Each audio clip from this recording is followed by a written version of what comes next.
Greetings to all of you. Our topic for the article is Fourier transform for image compression. As we say, a picture is worth 1,000 words. So our group members are Sachin Bagoria, Prathamesh Bhoi, and myself, Jeet Mistry.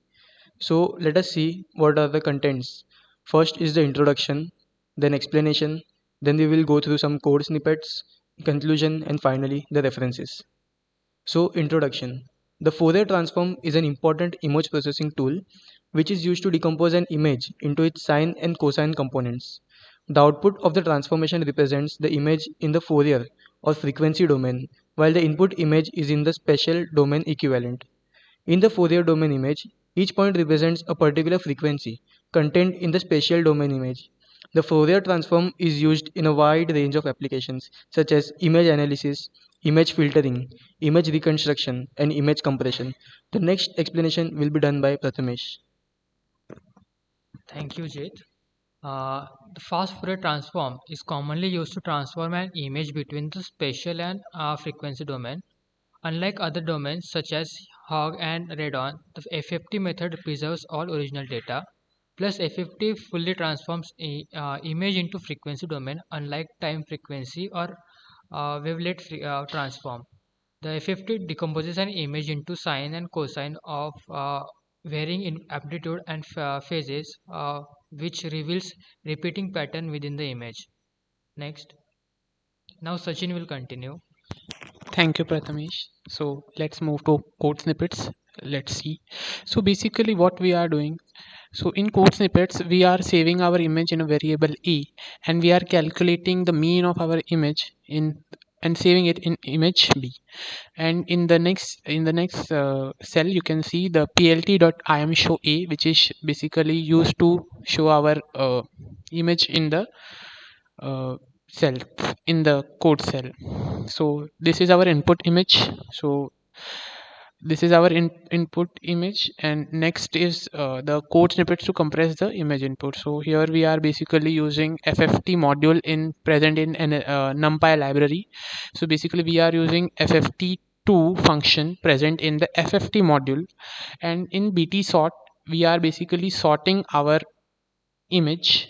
We are sorting our image, and we are calculating here we are calculating the compression of our images. Like we are basically compressing it by 10%, by 5%, by 1%, and by 0.2%. So let's see the output.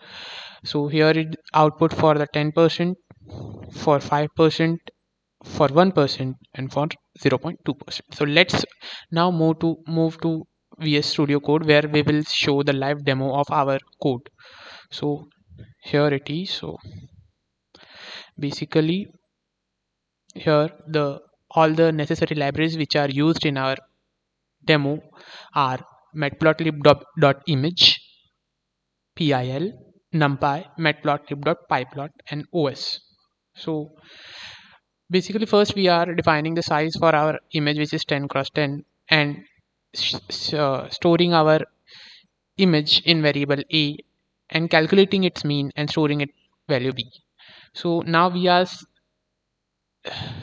showing the image through plt.imshowA, where a is our image. So here it is. So basically there are two variables, bt and bt sort. So in bt we are storing the FFT of the calculated mean of our image. Here we have run it 1 minute. So we are basically running our code. Yes. So here it is, just it gives input in, like it is giving 10%, 5%, 1%, and 0.2%. And here it is, you can see the output, which is 10% compressed by 5%, compressed by 1%, and compressed by 0.2%. And here below we are basically want to plot the surface plot of our image. We have earlier saved the mean of our image, np.mean, in variable b, and we will use this variable to plot the surface plot of our image. So here it is. So you can see here the surface plot for our image, which you can clearly see. And now let's move to slide, and my friend Prathamesh will continue with successive slides. Yes, so please, Prathamesh. Thank you, Sachin. Now we can conclude that FFT preserves all the original images data. Loss of data is minimal in case of FFT. We can retrieve the original images from compressed image. And thirdly, the use for remote sensitive via satellite for military communication and system. Now these are all our references, which is we have used for Wikipedia pages for Fourier transform for image processing, and we have basically for reference used YouTube channel of Steve Bruton. Okay, thank you for listening us. Thank you.